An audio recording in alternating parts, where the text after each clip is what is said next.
साथियों नमस्कार। बरेली में आपकी मुलाकात करा रहे हैं भोजीपुरा विधानसभा में बसपा के संभावित प्रत्याशी हाजी डॉक्टर फारूकुल हसन नियाजी से। नियाजी जी, आपका स्वागत है। अब आप ये बताइए कि आप जो हैं राजनीति में आ चुके हैं और आप तैयारी कर रहे हैं भोजीपुरा विधानसभा में, तो आपको क्या लगता है भोजीपुरा विधानसभा में किन चीज़ों की कमी है और आप किन मुद्दों पर चुनाव लड़ेंगे? अस्सलाम वालेकुम और सबको मेरा नमस्कार, जय भीम। भोजीपुरा में इस टाइम कोई विकास नहीं हुआ है, रोडों की बहुत कमी है, कीचड़ पानी सब हर जगह, बरसात में बड़ा परेशानी हो रही है जी। खास तौर पे अटामाटा से दौरा टांडा तक रोड बहुत ही खराब है जी जी। और इस टाइम जगह जगह पर पक्के रोडों की ज़रूरत है, खड़ंजों की ज़रूरत है, तो वो विकास बिल्कुल कुछ हुआ ही नहीं है जी। और उसमें मैं 1999 में लोकसभा का इलेक्शन लड़ा था जी। और 2002 में मुझे बहन जी इलेक्शन लड़ा रही थी, तो मैंने उस पर नहीं लड़ा। इसलिए सब लोग जनता ये कहेगी कि ये लोकसभा भी लड़ना है, विधानसभा भी लड़ना है, लेकिन बाद में हमारे भाइयों ने कहा कि आपको विधानसभा का इलेक्शन लड़ना चाहिए था। तो बहन जी ने मेरा संसद में टिकट किया और मैं ग्रीन सिग्नल हुआ और मैं मुझसे बहन जी ने कहा था कि आप जाइए हाजी जी, अपनी तैयारी करो भोजीपुरा से और आपको ही मैं इलेक्शन लड़ाऊंगी। लेकिन 6-7 महीने के बाद हमारे जो जिला अध्यक्ष थे उनसे रिपोर्ट मांगी गई, तो उन्होंने कहा मैं तो ये रिपोर्ट दूंगा 30,000 से न्यायी साहब जीतेंगे, लेकिन उनको पद से हटा के और ऋषिपाल को बना दिया गया जिला अध्यक्ष। उनसे मनमानी रिपोर्ट ले ली और मेरा टिकट वहाँ से कटवा दिया, लेकिन मैं पार्टी में ही रहा बीएसपी में और उनको सहील इस्लाम को मैंने लगाया।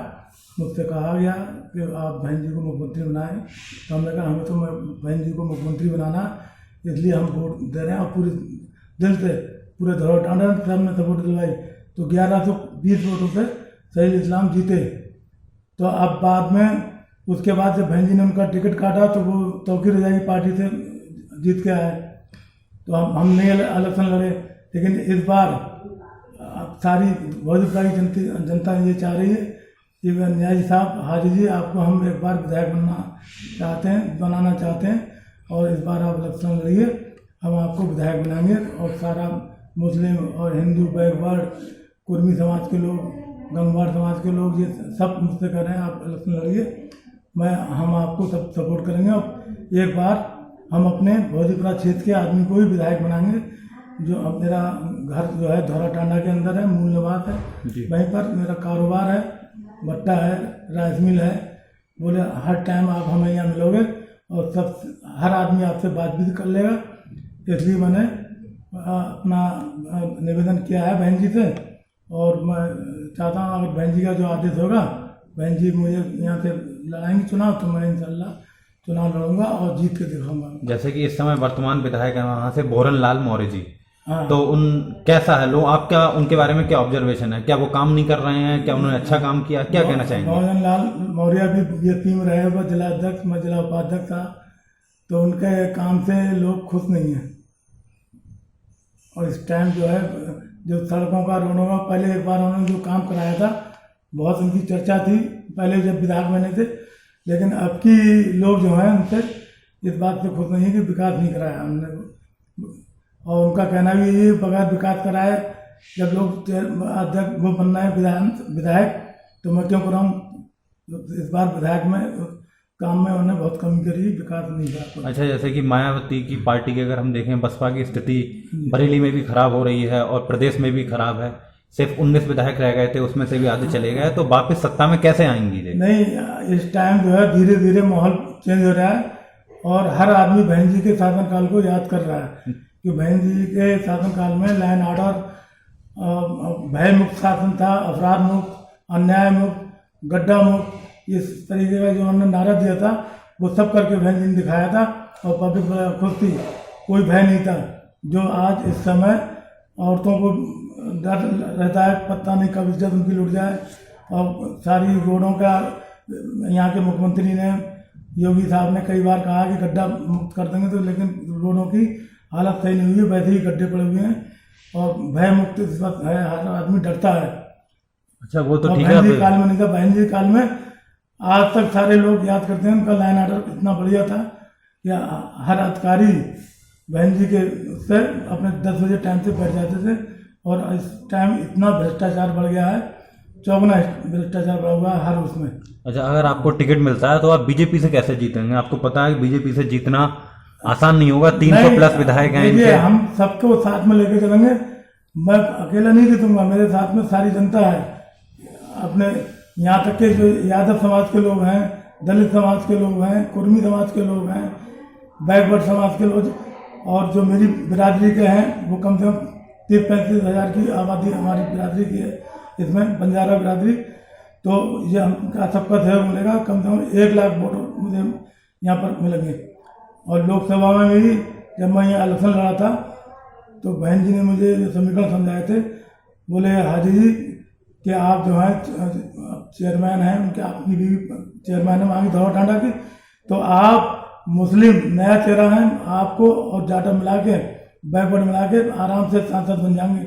लेकिन मेरी बदकिस्मती थी जिसकी वजह से इस्लाम साबिर कांग्रेस से टिकट लेकर आ गए, तब मुसलमानों में 2 फाड़ हो गया, अंसारी अलग चले गए, तो उसमें मैं 1 लाख। अब आपने बिल्कुल सही बात कह दी। अगर सैजुल इस्लाम या इस्लाम सागर की तरफ से कोई अगर आ गया और कांग्रेस ने भी अपना कैंडिडेट अगर वहां मुस्लिम घोषित कर दिया तो बीजेपी के लिए आसान हो जाएगा। आप कैसे जीतेंगे? अब ये है, नहीं होगा, इसलिए कि मैं यहाँ बहुत पुराना हूँ और यहाँ की जनता ये चाहती है कि न्याजी साहब ने कई बार अपना कुर्बानी देकर वजीपुरा से इलेक्शन नहीं लड़ा, इसलिए वो लोग कह रहे हैं कि न्याजी साहब को ही हमें आपकी विधायक बनाना।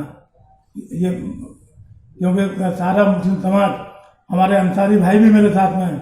अच्छा, आईएमसी का क्या रोल रहेगा? इत्तेहाद मिल्लत कौंसिल तौकीर रजा की पार्टी है, तौकीर रजा की पार्टी भी अपने आएगी, तब भी मुस्लिम सब एक तरफ ही जाना है।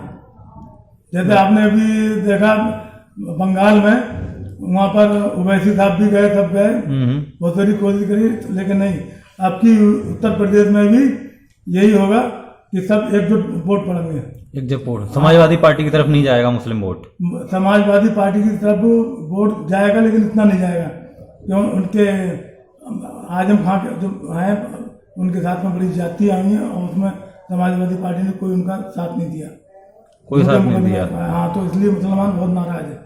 अच्छा, आपका प्रगति कार्य कितना चल रहा है? आप भोजीपुरा विधानसभा में कितने एक्टिव बने हुए हैं? मैं तो सब पूरी भोजपुरा में एक्टिव हूँ, सब है साथ में। अच्छा, अगर आप जीतते हैं तो सबसे पहला काम आप क्या करेंगे भोजीपुरा विधानसभा में? तो सबसे पहला काम, जो हमारे गरीब भाई हैं उनकी मदद की जाएगी। इनको हर तरीके से उनके जिनके राशन कार्ड नहीं बने हुए हैं या अन्याय उनके साथ में हो रहा है, उनकी ज़मीनों को लोगों ने गुंडागर्दी करके दबा रखा है, उनकी ज़मीन उनको वापस दिलवाई जाएगी, जो पहले बहन जी के शासन काल में वापस कराई गई थी। और गरीबों के साथ साथ मैं सबको साथ में लेके चलूँगा, किसी भी भाई के साथ अन्याय नहीं होने दूंगा। अन्याय नहीं होने देंगे? हाँ, अन्याय नहीं होने दूंगा, ये मेरा पक्का वायदा है। अच्छा, आखिरी मैसेज क्या रहेगा आपका भोजीपुरा की जनता के लिए, जिसके दम पे आप अपना संदेश पहुंचाना चाहें? हाँ, मैं आखिरी दम पे अपना पूरा बाजी लगा दूंगा पूरी भोजपुरा की हर जनता के साथ में। चाहे मैं कोई पक्षपात करता नहीं हूँ, क्योंकि यहाँ के हिंदू भाइयों को भी पता है कि एक बार कांवड़ियों के मामले में धौरा टांडा में कत्लेआम होने जा रहा था।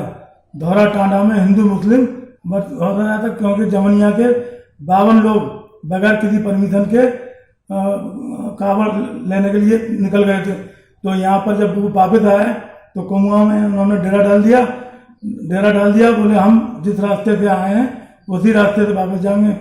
अब उस रास्ते में 3 मस्जिदें पड़ रही थी, तो ये डीएम साहब और हमारे एडीएम साहब अरुण कुमार यादव जी थे उस पर, और उसके एसडीएम साहब जो थे नाहर साहब, ये बड़े परेशान थे। बोले हम 3 दिन से परेशान हैं, किसी ने बता दिया कि न्यायी साहब निष्पक्ष बात करते हैं और उन्हें हिंदू, मतलब आपने बीच का समझौता करा के काम करा दिया? कराया, तो मैं उसको पूरे सब मुसलमानों को समझाया।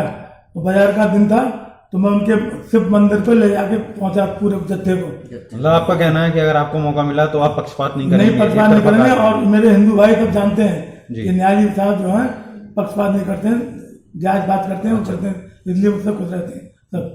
ठीक, जे थे हमारे साथ हाजी डॉक्टर फारूकुल हसन न्याजी। बने रहिए हमारे साथ बोल बरेली में। जय हिंद।